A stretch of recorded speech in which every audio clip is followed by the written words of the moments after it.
I'm Mike Bauer, host of the podcast The Curse. I own Marathon Precision tool and die business in a big machine shop in Wheeling, Illinois. On this episode, we have Rick Schmidt from National Parts Depot. He was in town for the MCACN show. He brought one of his cars up and kind of explained how tough the judging is at that show. It's an amazing show. If you're into original cars, that's it. Great guy, huge company, sells tons of auto parts, and an expert in the industry, not just cars. He kind of has a good view of what's coming and what's going. He has a 200 car plus collection. In this podcast, we talk about this. We talk about the car he brought up, the judging, where he thinks the industry is going. Do me a favor, like and subscribe, and we look forward to hearing from you. Thanks. Welcome to the Curse podcast. This is Mike Bauer with Marathon Precision with my co-host Kevin from Five Stitches, and I'd like to welcome our guest from National Parts Depot, Rick Schmidt. Hello. How you doing, Rick? Welcome. Good, thank you. He's in town for the MCACN show. Yeah. So did you bring any cars up? One. One? Yeah, we've been, the MCACN show's been going on for a while. Oh, yeah. But I only really kind of got addicted to it in the last 5 years. Oh, it's an amazing shift. So, we got invited 5 years ago because they were doing a Cobra jet class, Ford Cobra jet class. And I have some Cobra jets, but what I happened to have that they were having a hard time finding was 1973 was the last year for the quote-unquote Cobra jet, and it was the Q code 351 Cleveland. And I've got a killer 73 Torino Grand Sport. Nice. Cobra jet, 4-speed car, special order black paint because Chevrolet and Ford in the early 70s tend to offer black as a standard color. Really? I think it was just because you remember the quality control going into the 70s. I don't. Yeah, Black was getting tough to do, so they made you pay to get it. Really? Yeah, that's interesting. Yeah. Oh yeah, it's hard. It's hard to paint. So it's a factory black. So I came here with my Cobra Jet 4-speed 73 Torino, and I had seen the show in magazines and knew it was pretty spectacular. Well, that's a good show. But then once you're on the ground and actually walking around, I was like, holy cow. Yeah. Yeah. So we've been doing it ever since. Now the Torino that I brought up here was a survivor car. It's got about 41,000 miles on it, which for me is kind of high. Yeah. But lovingly cared for. It's like a brand new car. Okay. Well, if you want to leave it here, I'll take care of it. But ever since then, they've got a class called vintage certification. Yep. It's not a cheap class. You got to pay for it because they attack your car with a group of very, very kind of like knowledgeable judges. Bloomington. Yes. And you're going after crayon marks and marks from the factory and things like well, that. Well, it's all about originality, and it's not for restored cars. Oh, it's for survivor cars. Oh, interesting. So because when you get into the Bloomington Gold and the top flight Corvette stuff, it gets a little bit silly. They want the boot marks on the paper. Yeah, that sits in the bottom, and all that kind of recreating what happened to the factory. No, this class is actually verifying that the originality car is original, and then you're getting points for how exceptional the condition and the preservation is. Okay. For the original condition, and that's a big deal, is preservation. Yeah, because how do you keep radiator hoses from dry rotting over 40 or 50 years? It's what part of the country the car came from. Yeah. A lot of cars that are in the high country in Colorado, man, time stands still, and rubber doesn't rot up there. So those cars are advantaged. But any nice, dry, cooler climate, and then if somebody, and then it's a big bonus if somebody had a climate-controlled garage. But storage is everything. I've got about 215 cars in my collection. Almost 70% of them are unrestored survivors. Nice. And it's incredible. And some of them have, like the one I brought to MCACN is a 64 Galaxy 500 XL. Nice. 394 speed card. It has 12.1 original miles on it. It's never been titled. It's never been registered. 12 miles. Wow. However, I also have cars like that Torino with 41,000 miles on it. It's fantastic because the original owner loved it. and cared for it. Yeah, I'm not into barn finds. Barn finds. A lot of these cars that people pull out of people's garages, it looks like the guy woke up every morning, kicked his cat, did a shot, went out and said something nasty to his wife, and went to work and just tore the crap out of the car. Yeah. I do not find it, a lot of these barn finds. It's like when people rubberneck car accidents on the interstate. Yeah. That's kind of the intrigue, is like, oh, look at that Hemi Superbird that was left under a tree in a backyard. Isn't that amazing? No. I guess Yeah. you don't Yeah. see that every day, but Yeah. that's kind of like when you see the Ferrari wrapped around the telephone pole, but you're forgetting about the car's ruined. Yeah. Correct. Yeah. So, in any case, the vintage certification is a very deep dive into originality and preservation. Okay. And man, you've got to have, if you don't have the original oil filter on the car, it's a deduct. Is that right? Yeah. Now, How many sometimes, points? or you got to come up with an original oil filter, and sometimes it depends on the manufacturer. They still make an OEM like they pre-stamped. painted the engines with the oil filter in place, so you got to have The yada, overspray yada, or- yada. Man, right down to the valve stem caps, to every little thing. You've really got to have it dialed in, and it's all about originality. Is a lot of that stuff documented? Like, do they have, like, if the guy wanted to, are there certain cars that are already kind of, if you picked a car, It's in a lot of people's heads. that's what Yeah. I'm saying. Like, if Yeah. you picked a random car, like, who's to say that, Yeah. Buick Skylark didn't have the hose Well, running against the firewall just here? look at all the old Yeah. Motor Trend shows from Bitchin' Rides, who's, builds amazing cars, Yeah. Troy Trepanian. And then you go to Graveyard Cars, who builds original cars. Mhm. And I've watched that show with mixed feelings, because there's times where the Mark Warman's a little bit too much, but he's Yeah. funny, Yeah. But he at the end of the day, he's an expert on everything on those cars, originality of the car. on the original, and you love it. Here's a guy that knows Yeah. the paint marks on the rear end of a 70 Cuda. A lot of people scoff at that stuff, but it really is important. Yeah, And even if you're a total Restomod guy, or you like the patina, and you like the kind of whatever your thing is within the automobile hobby, the knowledge of the originality, it all draws back to the original car.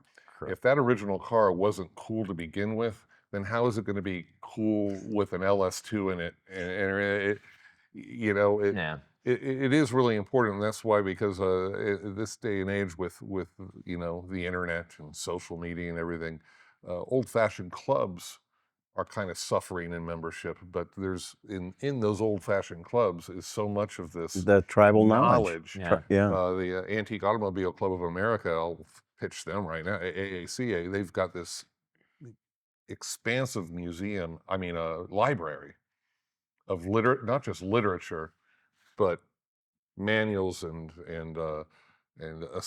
assembly manuals, QC specs and like all sorts of specs checklists and everything. And as a member, you have access to that That's nice. that library. GM, they've got their Heritage Center. When Yeah. we restored our 1927 Cadillac, damn if they didn't have the handwritten ledgers showing all the production options for every single Cadillac that Wow. rolled out Is of the that factory. amazing? That is Yeah. crazy. So we were able to duplicate our 27 Cadillac exactly as it was built, which was very important, because this was a special order Cadillac that had a body color frame and chassis and body color. If we didn't have that documentation to go with that Cadillac and took it to a show, all the judges would just go, "Well, that ain't right." Yeah. Yeah. But that's how that guy ordered it. Interesting. Well, the MCACN show is like Pebble Beach. I mean, Okay. it's for muscle cars, Yeah. that's it. There's nothing better. So no matter what you like to do with classic cars, no matter what, if you like to drive the wheels off of them, or if you like to just sit in your garage and drink a beer and stare at it, or anything in between, that originality stuff and that judging stuff that people tend to want to avoid, it is really important, because once that's forgotten, it kind of all starts. Just dilutes dilutes it. everything. It's Yeah. the trunk of the tree from which everything else, Yeah. blooms from. What kind of, expensive. You're talking you do a full resto mod with Kindig. You're talking $250,000 perhaps. Oh, What are you looking at for a heritage restoration to original? Like, is it? Oh, to original I mean, standards? it's going to determine it's going to be based on the Well, car you're doing. Depends on what you start with. Exactly. Yeah. Oh, true. Okay. Yeah. I guess that's very good. I was just having cocktails with my dad last night, and he sits and since I was already, 2 gin and tonics in, I probably can't remember the exact phrase, but he just, my dad's in his 80s, and he just kind of spits out, well, that's when I learned that if you want to wind up with a good car, start with one. I've been burned twice. Oh yeah, on that especially one, in Chicago with all the rust. Belt. Right. Yeah, you Oh say you're my never going to buy a God. car from the Rust Belt, and the next thing you do is you buy a car from the Rust Belt, and you shoot yourself in the foot again, saying, "Why did you do this?" Yeah, I some cars are simple. A little '65 Mustang. Is parts a are pretty available. simple Yeah, car. especially with National Parts Depot, And you then can get. some cars are enormously complex, like a '57 and a Cadillac. Cadillac, Eldorado, yeah. chrome, 400 metallic pieces chrome of body and the chrome. airbag suspension and all that. Yep. So it's all about hours, and you being in the machining business, Oh What's yeah. your time? and at a quality restoration shop these days, the rate per hour is, unless you've really got an inside deal, you're looking at $100, $150 an hour. Yeah. Oh, easy. And you're not going to get a quality. People's definition of restoration varies. Yeah. My definition of a restoration is the whole damn car is new now. Not just what you can see, but everything that you can't see too. Everything was Yeah. The chassis, brakes, everything's new. Or if it's not new, it was rebuilt and restored. Not just, the car stopped, Paint. so let's not worry about this. Yeah. Let's just Do the spray some top cast and- iron paint on the drums and we're done. Yep. So a full restoration is at least a 1,500 to 2,000 hour gig job. Yeah. on a fairly basic car. Yeah. And you get into a complex car or a pre-World Yeah, I was War gonna say classic, pre-war Yeah. cars, now you're talking 3,000, 4,000 hours. Now just multiply that times 100, and now you know where you're getting. Oh, yeah. And you haven't even sent anything to the platers yet. Yeah. Correct. You haven't ordered your leather. Yeah. It's very expensive to funny you restore a mentioned- car, which is why it's a good hobby to have, because the more you can do yourself, Yeah. the less you're paying somebody else That's by kind the of hour what we to do try it. to teach on here. Is we want people to get Yeah. their hands dirty, get their We wrenches out think there it's a and- curse because everything we see, we think we can make. Because we know shop time, yeah. Yeah, whether it's within reason. I can't make Kevin could make a fender, Yeah. But right now, like your company, National Parts Group or Depot, Yeah. you can just order so much of the stuff on. I mean, I think back of the first cars I did, where I would be looking for screws or fenders, or you'd be going to a junkyard to look for a fender for a '69 Camaro. Right. And now you get a fender that's a really nice fender. Yes. The quality is there. Well, the quality has been improving because a lot of the stuff comes from Taiwan. A lot of stuff also comes, but not sheet metal. Mm-hmm. Every time that you see somebody on social media talking about lousy Chinese fenders, and Taiwan is not China. Yeah. And don't need to get into politics here, but Taiwan's our ally, and they are a very capitalist society. Their machine. I just used a pair of those. And I was just there earlier this year, and their manufacturing is spectacular. Spectacular. Their machine shops over there are Yes, top rate. yeah, and if it's not, all they want to do is learn and improve. Yeah. They're very driven. But with the help of, because most reproduction parts are reverse engineered, and modern technology, Oh, the ability to 3D just- scanning. 3D something. scanning. 3D I mean, scanning, and you it's can a just- game changer. Exactly. It's Yeah, a the game And changer. then ability you to- can take an OE part, Yep. and you can also erase all the warts from it too. Yep. Yeah. Because it's a total myth that everything that came in a Ford, GM, or Mopar box was some piece of jewelry. Yeah. They were mass producing cars, and some of it was sturdy Yeah. junk. Yeah. Yeah. No, absolutely. When the stamping press was new, it stamped nice, Yeah. and by 250,000 Camaros that year, Yeah. it was a little bit dull. Those. Yeah. That's those what dies happened. Those dies are getting a little So- rough, yeah. Right. So, like your company like yours, how many SKUs do you have? It's got to be off the charts. probably today over 160,000 SKUs. Wow. Yeah, I was just looking at your for the website. lines that we carry, Yeah. and we don't carry parts for everything. Yeah. That's kind of, I'm seeing that, and I'm not going to name competitors or anything, but as the market becomes more and more mature and the cars get older and older, I've got competitors who are, you go to their home page on their website and it looks like they're selling parts for everything that it was ever made. Sounds Yeah. like a rock auto. Like a Rock Auto, only restoration parts. Yeah. And I not just resist that, I'm just not going there because You get diluted. how do your salespeople speak from experience? How do they know the product line Yep. when you're selling everything? Yeah. You could be a jack of all trades and a master of none. Yeah. And so we have a dozen different parts catalogs now. I've got another one in the works, but I'm keeping that a secret. But I'm kind of at where I'm comfortable that I've got the more popular cars, because reproduction parts don't exist for a 1962 No. Chrysler Or Imperial. yeah. Yeah. They were limited production to begin with. Most of them didn't make it past the crusher in the 70s. There's very few left today. You can't reproduce parts and make a profit Yeah. because the There's tooling not costs Yeah. eat not you enough alive. there. Yeah. But Mustangs, Camaros, Chevelles, Yeah. Corvettes, Corvettes.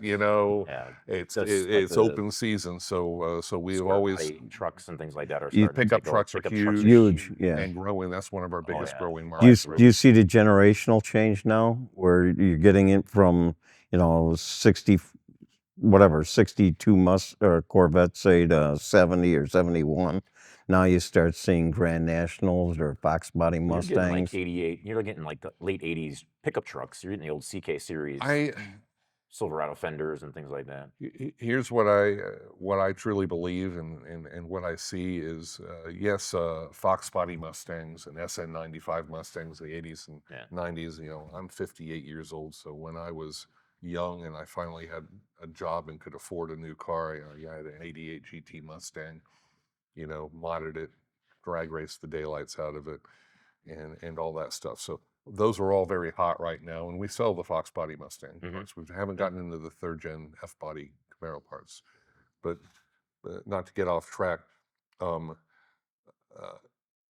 Cars like that, enthusiast cars, have been selling worse and worse and worse as you come up, not just through the 90s, but 2000, 2020. The Camaro's extinct now. Yep.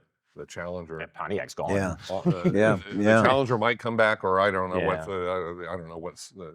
I heard sneaking low suspicions parts. that they were trying to bring the Chevelle back. I saw some sort of they were talking. And who knows how much is AI I've seen or AI. concept. AI. Yeah. That's all AI stuff. I mean, the thing is, though, now guys can you could 3D scan and take a Camaro and turn it into a fire. Not only are the numbers not there like they were back in the 60s and 70s, where they were selling these hot cars and GTOs and Chevelles by the hundreds of thousands.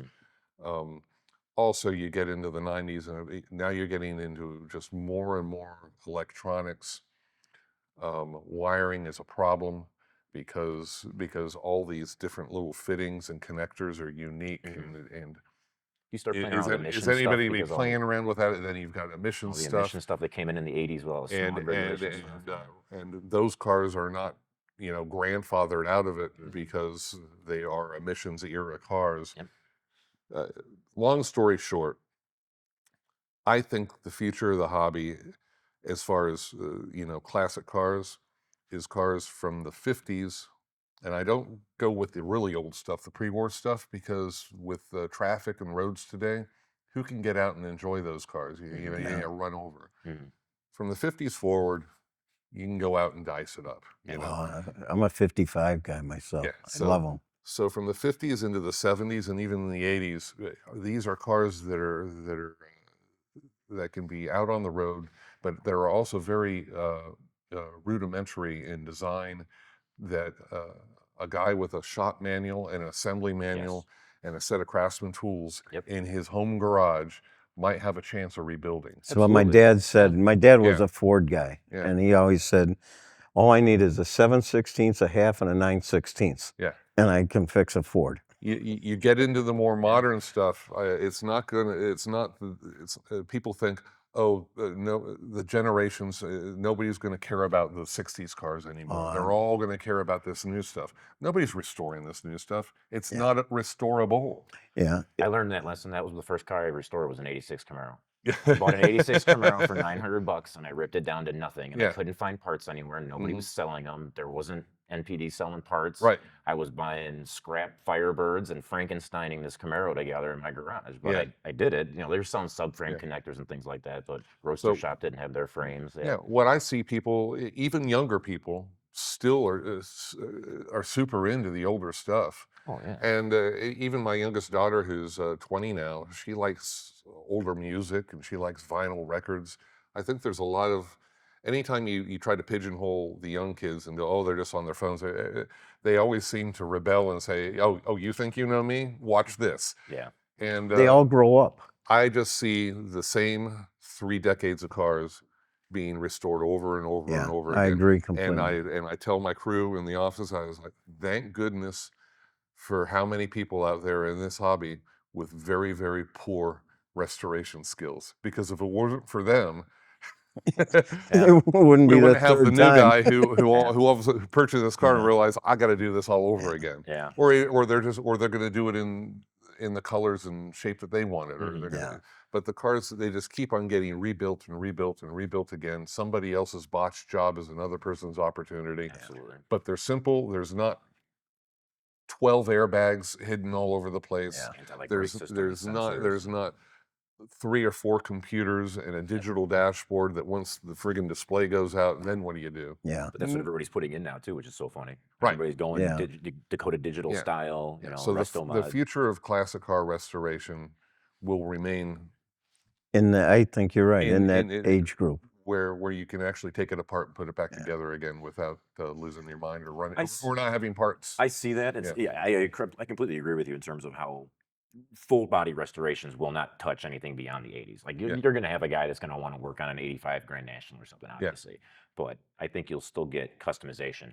You'll still get people that want to buy a 94 Beretta Z24 that was hot. Yes. And that was their first car, and they want to maybe change the stance, clean it up a little bit, maybe add a spoiler, repaint it. That's what you'll get. You won't get somebody taking a Beretta and ripping it down. Well, there isn't as many iconic cars. And they're going to go and find a fairly clean, 2-owner Beretta that's fairly low miles that's salvageable. Exactly. They're not going to drag one out of the garbage. They're not going to drag one out of the junkyard that was overheated and start with that. Well, just look at 64 to 70. How many iconic cars are there? You can say the Camaro, a Mustang, a Corvette. You can name a Cuda, every year. Yeah. How many can you name in the 90s? Yeah. Well, yeah, I guess. And that's the difference. Yeah. These days, on the way back to the hotel tonight, we'll pass probably 9 or 10 mid-size SUVs until we see one mildly interesting car. Yeah. And they'll all be white or silver. Yeah. That's true. That's true. This is weird. So let me ask you this: on a collection like your size, because we've got a bunch of cars here, and it keeps me too busy. Between the shop, I don't have enough time. Yeah. A collection like yours, how hard is it to keep that maintained? I mean, I'm blessed with the size and the scope of NPD that because the car collection, that's not part of making money. Yeah, no. That's an indulgence in the hobby and a passion.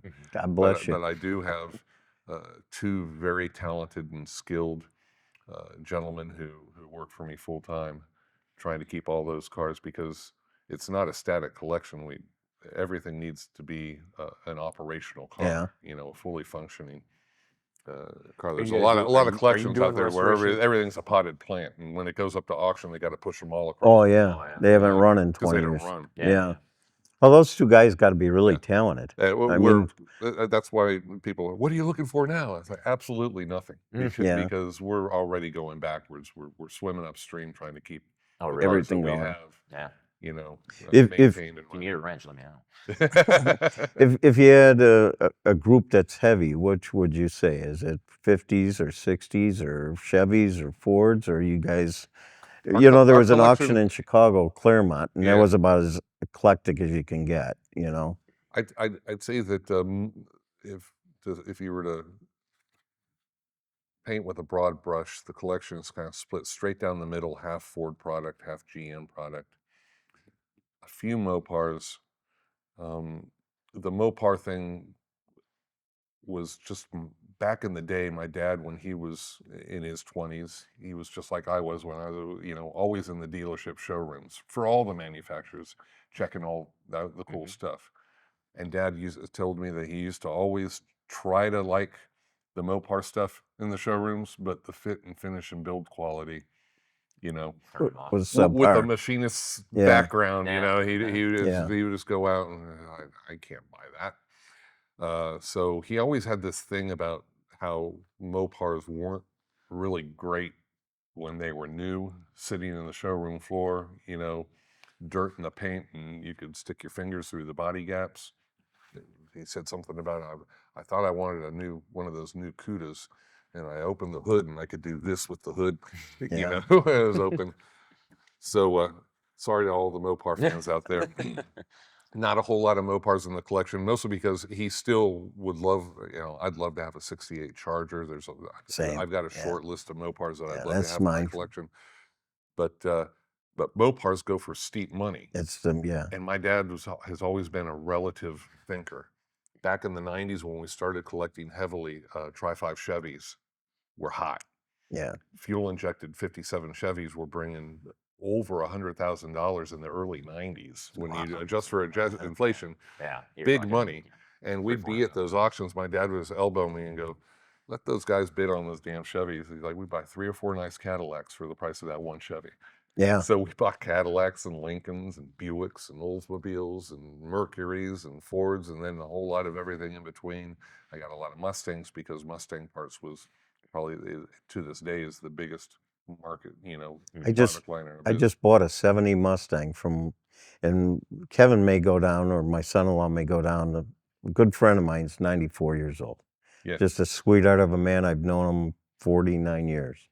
When I first started where I used to work, my first week there, it was a machine shop, a tool and die business. He put his arm around me and said, oh, you're new here, and just friended me. He says, the owner of the company is a really good guy. Learn as much from you. He'll teach you a lot, which the owner of that company did. And we've been friends ever since. And I bought the car about 3 years ago from him. He's had it down in storage. It's been in storage 28 years, I think. But it's a clean car. Yeah. And I went down, I had to go visit customers, and actually our shop won Top Shop in America. Yeah. So I had to go down to Charlotte to pick our award. And I drove by and I saw the car and saw how I can get it out, because he has 11 cars. So it's a matter of, it's not the one on the end, One all the way in But the back. I think I may go down next Friday, pick it up, and then get it up here, try to take the engine apart, put the engine back together, make sure it runs. And I know he's coming up to this area for Christmas, and I'm going to have the car ready. That's my goal, I have about a month. Take him for a ride. Yeah, get him for a ride in it, because I know that'd be the coolest thing for him, And I'm super excited about it. So next weekend I've got about 24 hours of driving to do. Pick this thing up, down there and back with the trailer. Cannonball run it. I've done plenty of those. Yeah. Yes. Yeah. Have you ever had any mishaps or anything with any of your cars on a trailer? You've been lucky, huh? Yeah, I'll give my dad all the credit in that, strapping science and checking in on things when you're at the gas station refueling, and tire technology is a whole lot better. I know back in the 90s, man, I was on the side of the road. If I was driving from Florida to Michigan, I was blowing at least 2 or 3 tires along the way. Same. Really? Same. I guess It was really. Yeah. I've never. But no, I've never damaged a car on a trailer. Very, very. Well, I'll tell you the last one that happened. I see a lot of people doing all the wrong things. Especially on an open trailer where you can see. You should never cross strap, because when you cross strap, if you lose one of the straps, the other strap's just going to tug the car sideways. Exactly. So that's one thing that I don't know why people do, and I'm not a big fan of those tire nets either. Although sometimes when you got these low, exotic cars, you can't hook to the chassis. Yeah. You can't. You got to go to the wheel or the tires, something like that. Another time, we call it Jethro. Every company has a Jethro, And another time I went to drop a car off, and one of my guys, he's a super good guy, but he just made a mistake. We have a 3-ball hitch, and it's a 2 5/8 trailer, and he put it on a 1 7/8. So I'm driving along, and I can hear something. I'm not quite sure what I'm hearing. Yeah. Every time you leave from a light. Yeah, you hear something, and I'm thinking it's the car itself. So, anyways, I get to sometimes the receiver, just there's a little bit of a gap there that'll thunk on it. So I get to a place where I'm dropping the car off, and I start back. I got the ramps off the trailer, and I start backing the car down, and all of a sudden it popped up and flipped me. I did a somersault and landed like 12 feet backwards on my ass. And that was my Jethro that day. What? Yeah, this stuff happens. How did this happen? So, how long are you in town for the show for? This was a last-minute decision to come up and see the show, so I flew in today at noon, and I'm out by 6 tomorrow afternoon. When do they judge your car then? Tomorrow? They already judged it today. Oh, they did really? it today? Yeah, because nice. that class, the vintage certification they take so much time with all the cars. They get that class kind of there on site by midday Thursday, and they start judging right away just so they can get it done in time with all. How many cars are in that competition? In that class, I think there's like 12 or 14. Oh wow. Yeah. And so each group of judges is probably going to take at least an hour. And they've got 3 different lifts, and they're putting the cars up on lifts. Oh wow, they even go to that full extent. Oh, they go underneath the flashlights. Lift the sheets. You can't have replacement brake hoses. It has to be original stuff. That's crazy. Nice. Well, I wanted to thank you for coming in. I know you're busy, and I know you got a dinner appointment tonight. Well, and it was really nice of you to take the time. It was great meeting you, and you're a wealth of knowledge. I'd love to have you back, or even on the phone sometime. FaceTime it. I can do it on the phone, or I'll probably be here next year at the same time. I know you have 4 locations: Michigan, Florida, Charlotte, North Carolina, and Ventura, California. Yes. Nothing in Illinois. Why don't you open one here and leave your Torino here, and you can come up and visit it. In the early 2000s, we were seriously thinking about going to Texas or Oklahoma, and it never happened. But now We've got four spots covered. Yeah, you can touch each place. You can get to somewhere in a day. From anywhere, as long as your warehouse stocks that. With UPS ground shipping or FedEx ground shipping, if you order from one of our locations, no matter where you are in the country, you're going to get it within 3 days. 3 days. 3 business days. Yeah, exactly. Which is but great. We're not Amazon. The people are starting to have this crazy belief that all shipping should be free, and that it should all show up on your doorstep in a day on Sunday, and that's not reality yet with UPS and FedEx. Yeah. Rick, again, I'd like to thank you for coming into Chicago. Rick, thank you very much. Have a great show.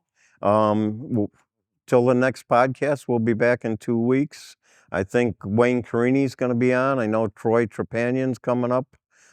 So we got some guests lined up for the future. If you know anybody, Rick, I'm all ears. I'll run into Wayne tomorrow. I'll make sure that I elbow him. Yeah, I appreciate that. So, all right.